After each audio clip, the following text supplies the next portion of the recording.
अजीब जी, दरवाजे पे कोई आया है।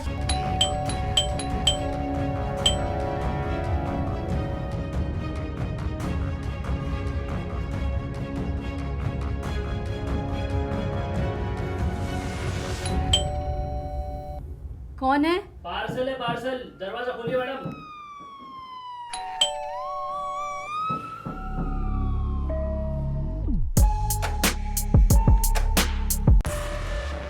क्या कर रही है? जी वो बाहर कोई पार्सल लेके आया है तो नहा रहे थे तो इसीलिए हम ले रहे थे पार्सल। हमने आवाज।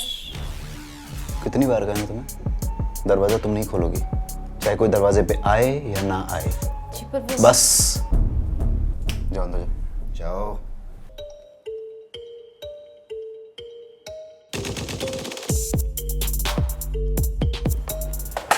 क्या है? अरे कब से बेल बजा रहे हैं भैया, आपका पार्सल है। बेल बजा के रुकना भी होता है। 100 घर जाना होता है हमें, आपका अकेले का थोड़ी घर है। हाँ ठीक है, और सुनो, अगली बार से पार्सल वॉचमैन के पास छोड़ देना। ठीक है।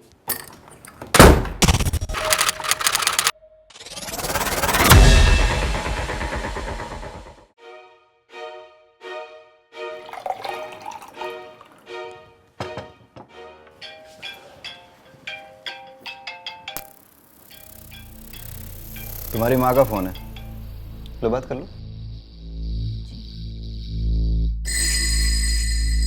यही। हेलो माँ। हेलो बेटा, कैसी हो? हम ठीक है, आप कैसे हैं? मैं भी ठीक हूँ। जमाई राजा कैसे हैं? वो भी ठीक है। अच्छा सुनो, तुमने टिकट्स बुक की? कौन सी टिकट माँ? बेटा, राघव की शादी है 2 हफ्ते में। नहीं आओगी तो मामा जी और राघव दोनों बुरा मान जाएंगे। ठीक है, हम इनसे पूछ के आपको बताते हैं। ऑफिस से छुट्टी मिलनी भी जरूरी है ना। छुट्टी? जमाई राजा को तो पहले आना है, उनके लिए तो खास न्योता है। तुझे सुबह से कॉल करना चाह रही थी ये बताने के लिए। तू अपना फोन क्यों नहीं शुरू कर रही है? वो माँ, हमारा फोन। अच्छा सुन, जरा जमाई राजा को फोन दे। 1 मिनट जी, आपसे बात करना चाहती हैं।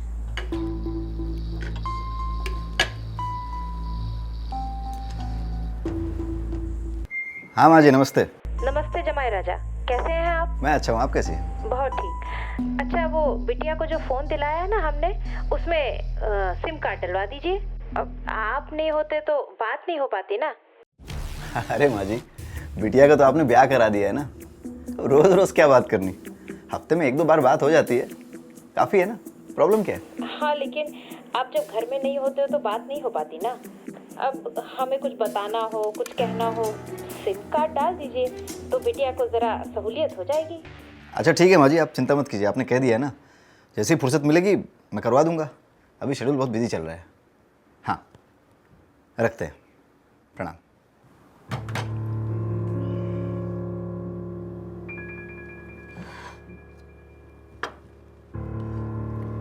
खिचड़ी के 3 यार, दही, पापड़ और अचार। कहाँ है अचार? कहाँ है? जी हम अभी लाते हैं। जाओ।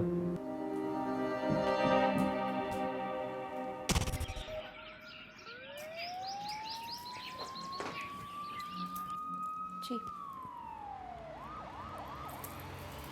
हम सोच रहे थे कि अगर आज आप ताला ना लगाए तो, क्यों? ताकि आपके आने से पहले हम खाना रेडी रखें। हाँ तो रेडी रखो खाना, ताले से क्या लेना देना? जी वो कुछ सामान ख़त्म हो गया है तो हम बाहर जाके ले आते, और पूरे दिन घर पे रहते तो घुटन सी होती है, अजीब सा लगता है, तो थोड़ा खुली हवा में चले जाते तो अच्छा लगता है। बहुत सोचने लगी हो आजकल नीता जी। वाह, नीता जी आजकल बहुत सोचने लगी हैं। सामान जब खत्म हो रहा था तब सोचना चाहिए था ना कि हमें बता दो तो हम सामान ले आते। बाहर जाने का बहाना चाहिए ना। जी नहीं, तो हम सामान लेके तुरंत घर आ जाएंगे। वापस घर ही आओगी ना, तो घर में ही रहो। बाहर जाने की क्या ज़रूरत है? टीवी देखो, एंजॉय करो। कहीं जाने की ज़रूरत नहीं है। जो भी लाना है हम लेकर आएंगे बाहर से।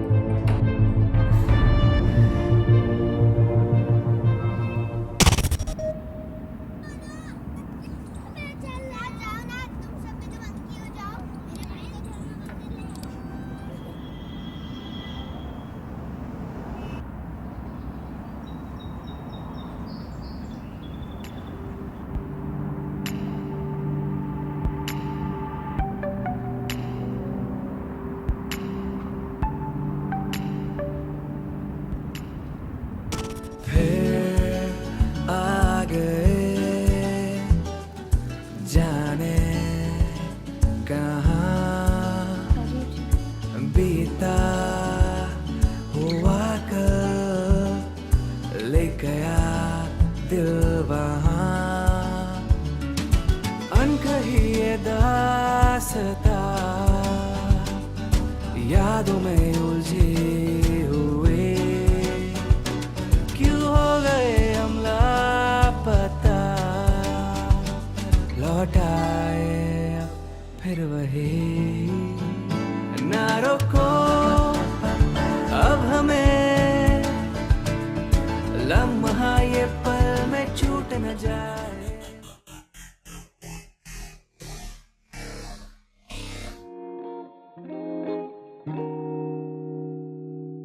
राजीव जी, फिर से ट्राई करते हैं। इस बार थोड़ा आराम से करते हैं, ठीक है? होगा। आइए।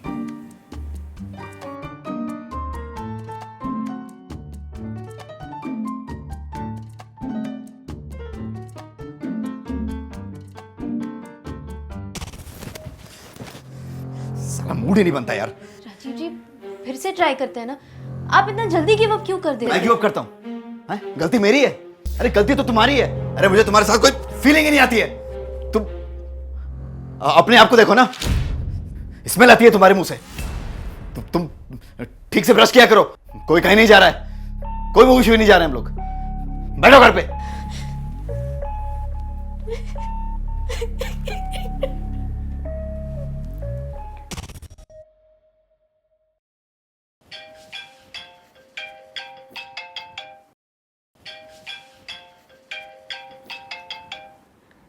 जी, हमारी माँ का फ़ोन आ रहा है। तो उठा लो। हेलो जी माँ। हाँ, हम पूछ के बताते हैं जी।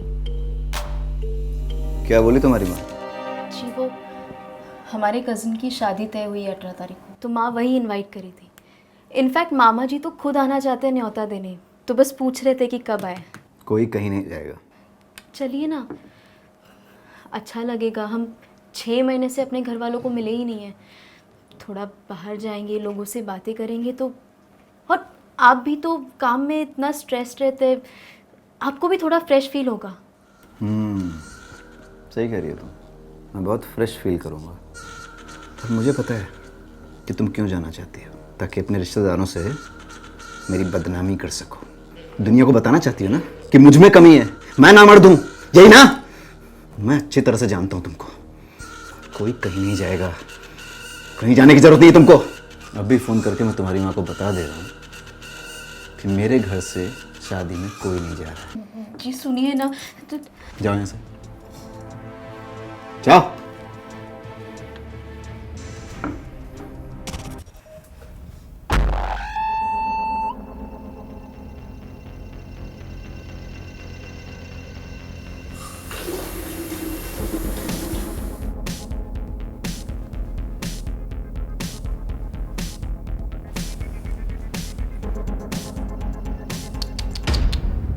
क्या हुआ? नहीं खुल रहा है? मैं रोज पैटर्न चेंज कर देता हूँ, क्योंकि मुझे पता है कि तुम्हारे अंदर क्या चल रहा है। मैं बस वो किसको फोन करना है? पुलिस को? नहीं नहीं पुलिस को फोन करना है? ये लो, करो फोन। नहीं अरे लगाओ। फिर- पुलिस को नहीं, फोन करेगी?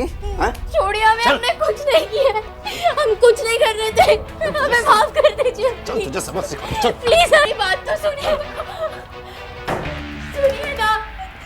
हमने कुछ नहीं किया है, फिर भी हम माफी मांगते हैं। हम आगे से ऐसा कभी नहीं करेंगे। हमें बहुत डर लग रहा है। राजीव जी खोलिए ना दरवाजा, हम कभी नहीं करेंगे ऐसा।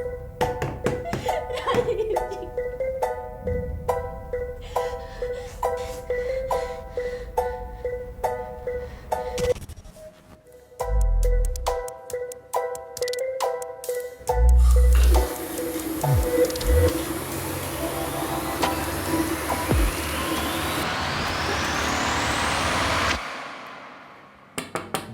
राजीव जी हमारी बात सुनिए ना प्लीज। राजीव जी। क्या है बोलो? राजीव जी हम माफी मांगते हैं, हम ऐसा दोबारा कभी नहीं करेंगे। आप जो कहेंगे वो हम सुनेंगे, बट प्लीज हमें यहाँ से बाहर निकाल दीजिए। हमारा दम बहुत घुट रहा है यहाँ पर, हम मर जाएंगे, हमें सांस नहीं आ रही है। प्लीज हमें बाहर निकाल दीजिए राजीव जी।